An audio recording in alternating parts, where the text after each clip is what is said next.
Fast, focused, and fearless. Here's everything you need to know this rush hour of November 21st, Thursday. I'm Riza Diaz. Starting today's rush with updates in Cagayan and how residents there are preparing for yet another tropical cyclone in their midst. Dindo Flora is reporting live from Santa Ana, Cagayan. Dindo, good morning.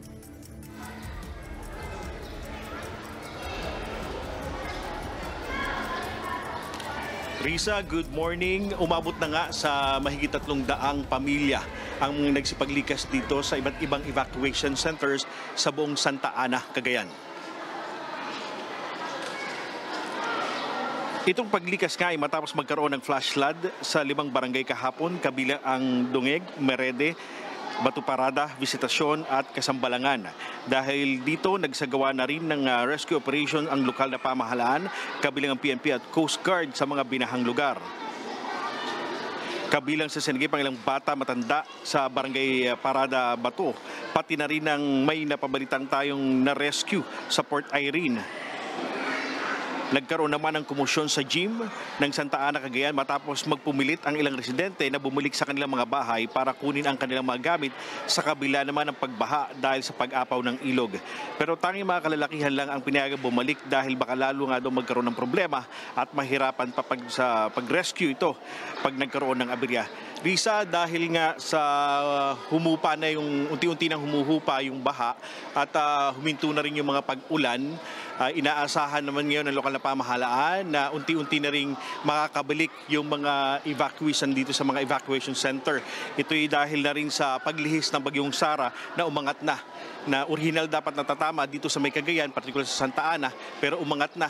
At dahil dito nagpapasalamat yung mga residente dahil posibleng makabalik na sila sa kanilang mga tahanan ngayong araw. Yung mga relief goods, ano yung mga pangunahing pangailangan ng mga kababayan natin dyan?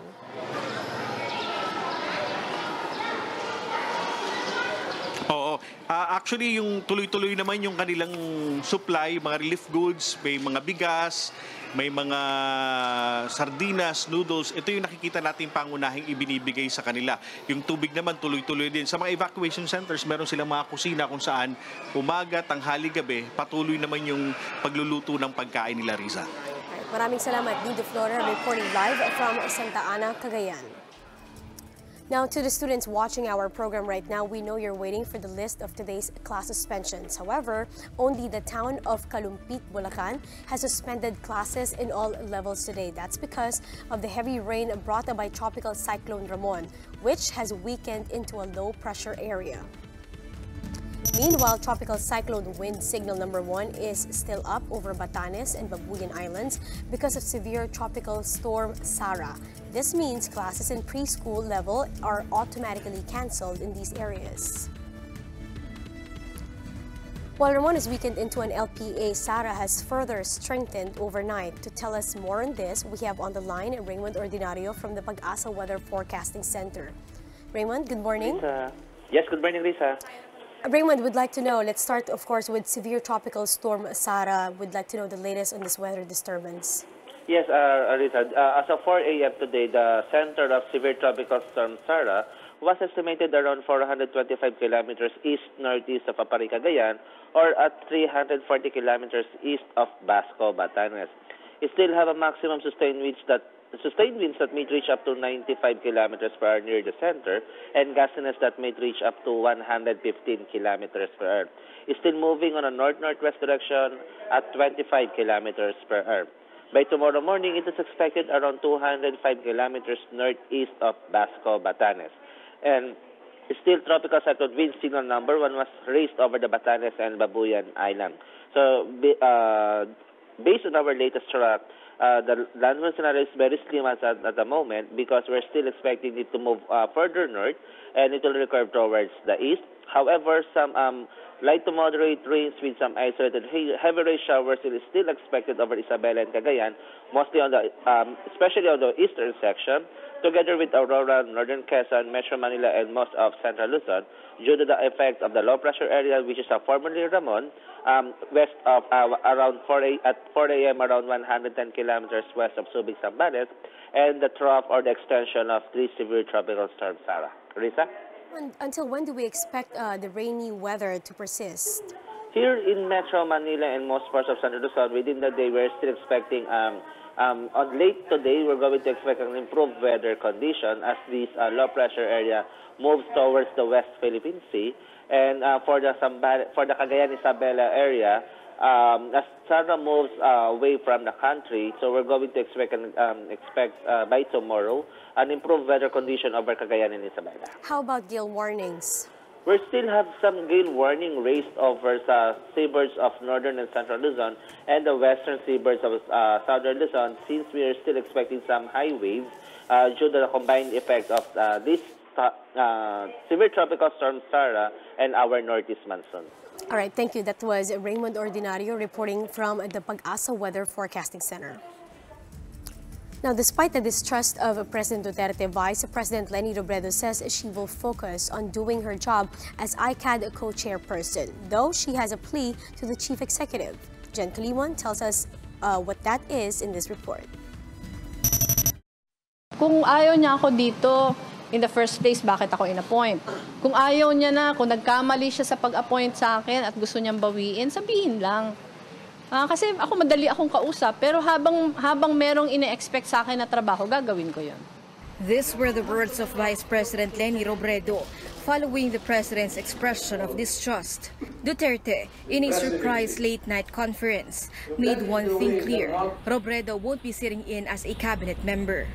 This despite being appointed as co-chair of the Interagency Committee on Anti-Illegal Drugs. Robredo admits it's going to be difficult, but she has to carry on. The mere fact na binigyan ako ng trabaho, gagawin ko na buong puso.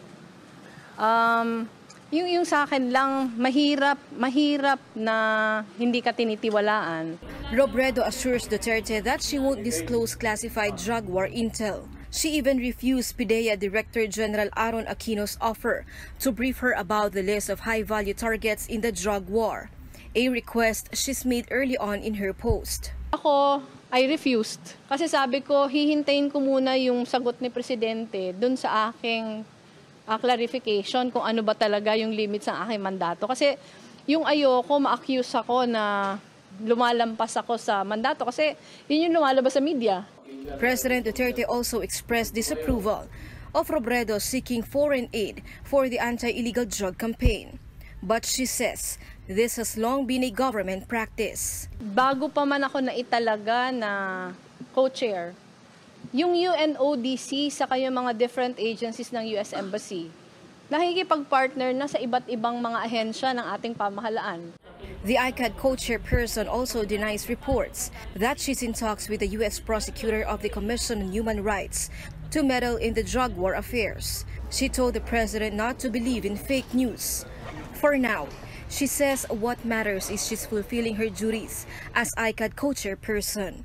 Reporting for News 5, Jen Kalimon, we are One News. Now, here are the biggest stories from the dailies. In Cebu, the police say they will heed the president's order and will start arresting those using vape and e-cigarettes in public.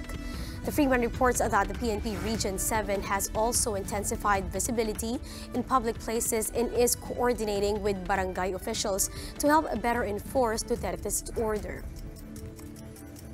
In other news, the health department confirms that 3 more children in Mindanao tested positive for polio virus. This brings the number of polio cases in the country to 7. The Philippine Star reports that the DOH is looking at the water supply as possible source of infection. And this from Filipino Star ngayon, the Ateneo Blue Eagles rewrite UAAP history once more with the first ever 16-0 season sweep. The UST Growling Tigers did put up a good fight, even coming in without a point to almost force a third game. But 30 Ravenna and SJ Belangel had other plans. Come fourth quarter, the Blue Eagles were relentless to give the decorated Tab Baldwin his 3rd straight crown with a final championship score of 86-79. The 30th Southeast Asian Games will kick off in 10 days. Is the new Clark City ready to receive over 2,000 athletes? Let's find out with this report. This is new Clark City and Tarlac, the rising sports hub in the Philippines. Centerpiece events of the 30th SEA Games, like the athletics and swimming, will be held here. And at the heart of the 9,500-hectare compound is the Athletes Village, the temporary home for more than 2,000 athletes from different parts of Southeast Asia. There's a basketball court, state-of-the-art gym, and modern lounge areas. Maganda naman po yung mga facility dito. Very comfortable naman kami dito, nakapagpahinga kami na maayos. Wala na akong masabi kasi world class siya, kaya sa palagay ko kompleto na siya. Wala na tayong hahanapin pa. The interior has a high-end hotel vibe, and there are 500 spacious and furnished rooms where athletes can recharge and rest throughout the 2 weeks of competition. Komportable po kami kasi sobrang luwag. Ang laki ng CR, palaging malinis. Malaking tulong po para sa mga tulad kong atleta kasi nakaka-recover po ng maayos, nakakatulog ganun sir. Tapos wala pong maingay ganun sir. Most of the time, laging kang pagod over the training, so kailangan mong mag-recover. Ayun na, malaking tulong yung pagiging pagkakaroon ng aircon para magandang makarecover yung katawan. The Athletes Village is a welcome development amid all the still unfinished venues in Metro Manila. Officials also assure that it is disaster-ready following a series of earthquakes that rocked Mindanao. Stricter measures will also be implemented to ensure the safety of athletes and their fans. Powered by Smart. Now, if you find it taxing to navigate your way around the metro, well, Light Rail Manila Corporation just launched an app that will assist commuters traveling along the LRT1 route. And Jared De La Peña will tell us more. In the midst of Metro Manila traffic issues, train delays, and controversies surrounding ride-hailing services, the company that manages the LRT1 launched a new app to help improve commuter experience. LRMC formally launched the Ikot Manila app, a one-stop shop for both commuters and tourists traveling across Metro Manila via the LRT1. The app lets passengers know the exact departure and arrival of trains per station, an estimate of how many passengers are at the station, and even the price of a train ticket. That's on top of receiving the latest news and announcements from LRMC. Well, yung gusto namin i-address is yung parang yung seamless journey ng passenger. So, at least pagdating niya sa station, alam niya kung ilang minutes darating yung train, no? Also, let's say, pag pwede siyang pumili between two stations, makikita niya kung ano yung station na mas hindi crowded or siguro mas mabilis yung train, no? So I think it's parang more information sa ating mga customer.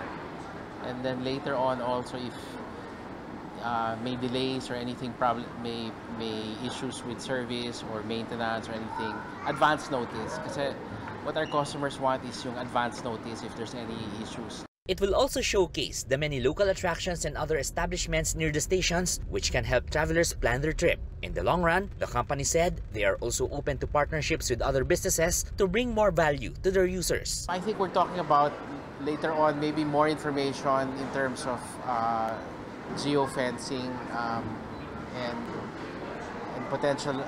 potential tie-ups with establishments. If they're near certain areas, then we'd like to pass, let's say, discounts or promotions to customers in those areas. The Ikot Manila app is free of charge and is already available for both Android and iOS devices. For News 5, Gerard De La Peña, we are One News. And that's how the day is shaping up to be. Join us again next time for another round of Rush. I'm Liza Diaz. We are One News.